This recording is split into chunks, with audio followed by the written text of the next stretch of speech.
اهلا بيكم. النهارده جايبه لكم وصفه سلطه خفيفه ولذيذه جدا، مليانه الوان ونكهات وكمان فيها بروتين. الوصفه دي تنفع كوجبه متكامله او جنب الاكل. انا عاده بحب اكلها قبل التمرين، بتبقى وجبه مغذيه وحلوه جدا.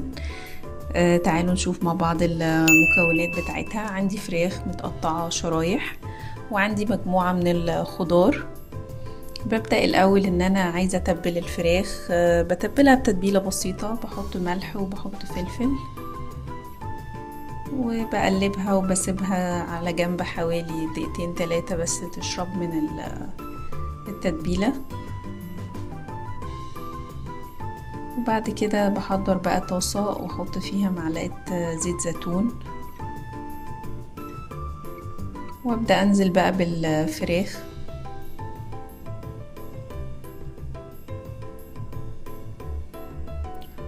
والفراخ هنا يعني بتاخد حوالي 3-4 دقايق بس، بقلبها كده وبلاقيها استوت بسرعة جدا. واللي حابب يزود كمان في التوابل على الفراخ بابريكا او توم باودر برضو هتبقى حلوة، بس انا بحب اركز ان التتبيلة تبقى بسيطة وطعم الفراخ يبقى باين اكتر، بتبقى طعمها احلى. بفضل بقى اقلب كده لحد لما بلاقيها استوت. وباجي هنا بقى في بولة فاضية وانزل الاول، نزلت بالكابوتشا، وبعد كده عندي خيار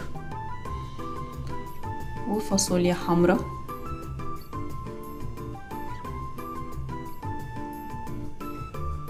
وعندي جزر وذرة حلوة وعندي كمان طماطم شيري. بحط كل الحاجات دي على بعض.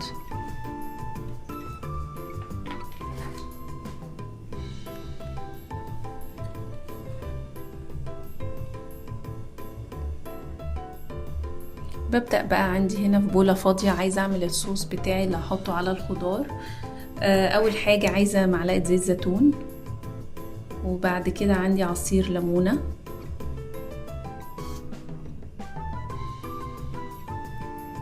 وملح وفلفل حسب الرغبة. وبعد كده بزود بقى معلقة مستردة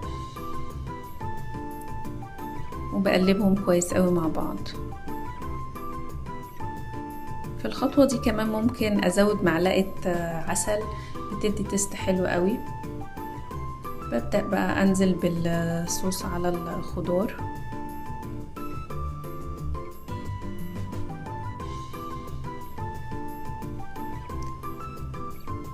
بعد كده بقى بنزل بالفراخ واحدة واحدة، وبعدين هنقلب. واحاول وانا بقلب يكون بقلب بخفة شوية عشان المكونات تفضل محافظة على شكلها.